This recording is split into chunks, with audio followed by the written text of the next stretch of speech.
Assalamu alaikum. How are you today? Did you know that in the late 70s and the early 80s, there were basically two factions in the struggle against apartheid? Two small, well, one big one and one minor one that I want to talk about today. In the area where I grew up in, the people who fought against apartheid and started huge movements like the UDF or United Democratic Front, they grew up in the area where I lived. And what that caused was to break up young people like us into basically two camps. Well, three camps if you include the ones who didn't care. But there were two groups, the liberation before education, which was them, and then us, we were education before liberation. So what we said was people needed to be educated, because if we were going to take over the running of the country, and by we I mean all non-white people, then we needed to be educated. Now, obviously, if somebody is busy breaking down a chair to put a new chair in its place, and another group has decided to train people to build and maintain chairs, then the ones who are breaking it down is going to succeed a lot quicker than the other group, because it's much easier breaking down. Not that it is easy, but it's easier to break things down than it is to build it and to teach people how to maintain it. In addition to that, we were brought up along Islamic lines. I'm a Muslim, and so being rebellious and doing what the Liberation Before Education group was doing was anathema to Islam, even though um, people could argue that apartheid was oppressive and we as Muslims should fight oppression. It's not that plain and simple. Apartheid was actually a, a religious concept thought up by the Afrikaners, but the Afrikaners were a religious people. They were a Christian group, and they ruled, and apartheid was a concept thought up by them.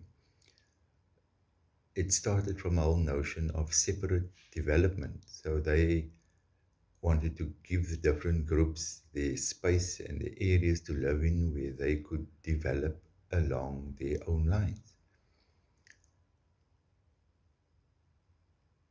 And we as Muslims, we were quite fine with that.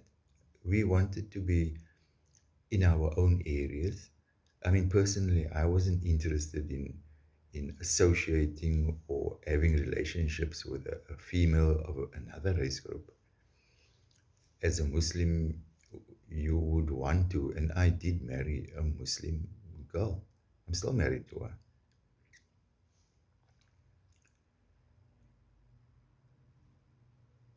In in today's South Africa, almost 30 years after the ANC has taken over, and when they took over in 1994, they are still ruling since then, almost 30 years, single party rule, so typical of Africa. And look what has been happening. The same party that fought in a rebellious, they fought um, in a way that they were declared terrorists slash freedom fighters, you know how it is. And they took over the governing of the country. They won through. Of course, there were sanctions and things which helped them a lot. But ever since they've taken through, the country has been falling apart. And it is possible to argue that it's because the level of education wasn't high enough.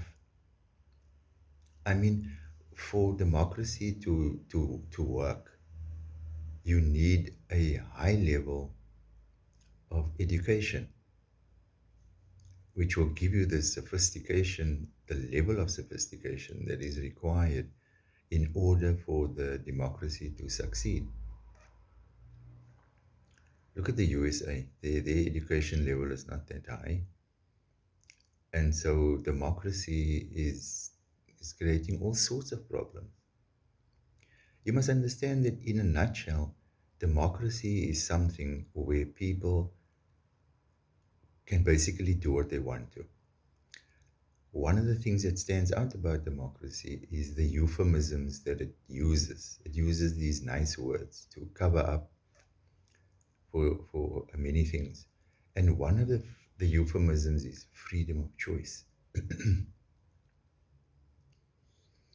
But for every one person who chooses, for example, to study where he wants to, or to work where he wants to, or to do a trade that he wants to do, there are 99 other people who choose to do things wrong because they can rob who they want to, or steal what they want to, or sell drugs to whoever they want to.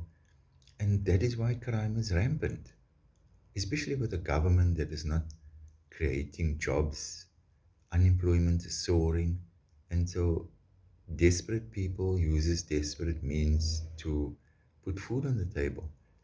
I'm not condoning criminal activities now because poverty is not a, an excuse.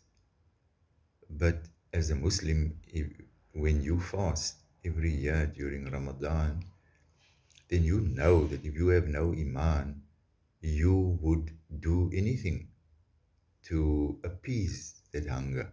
And we break our fast in the evening, so we don't even fast, we don't even stay away from food for an entire day and go to sleep hungry at night.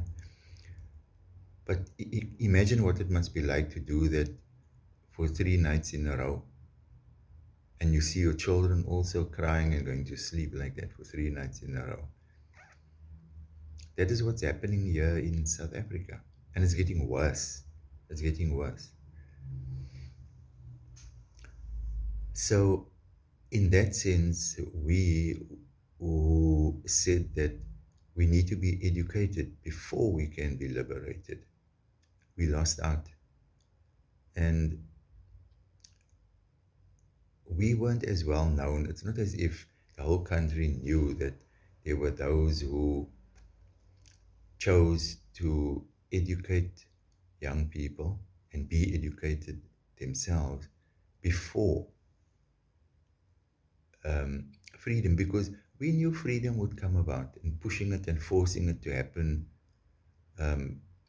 earlier wasn't the right thing to do. It was just a natural progression.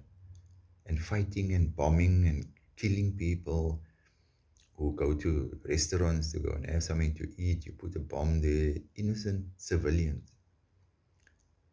We went into doing things like that. And leaving South Africa, a lot of them live via Swaziland, and they would go to countries of secret destination. But we all knew it was places like Russia, where they receive special training. And these are school kids that we went to school together with. They would just disappear. And okay, some of them would disappear because they were arrested by the the SB, or the special branches they were called, special branch of the police, a political branch that was specially created to deal with political cases. They would just snatch people out of their houses 1 o'clock in the morning and take them to the police station. Sometimes they wouldn't appear again. But most of the time it was because they would leave via Swaziland, which is another country on South Africa's border. And then they would keep it a secret about where they went to for their training. Those were the liberation before education group or people, if you like. And um, that was a clearly demarcated group, two clearly demarcated groups. But obviously, as the way things are, there's always a gray area where some people were educated and they fought for liberation at the same time. But there was a lot of people, and not only in the area where I grew up in fact, as far as I know, in the whole of Cape Town at that time. Of course, Cape Town wasn't as huge as it is today. It was a lot smaller. There are a lot more people around today. But after all that year, we sit in a new South Africa with a single party state that's corrupt, and they are not upholding the constitution that was um, celebrated by so many people all over the world. And so now we sit with this. So, what to do? Salam alaikum.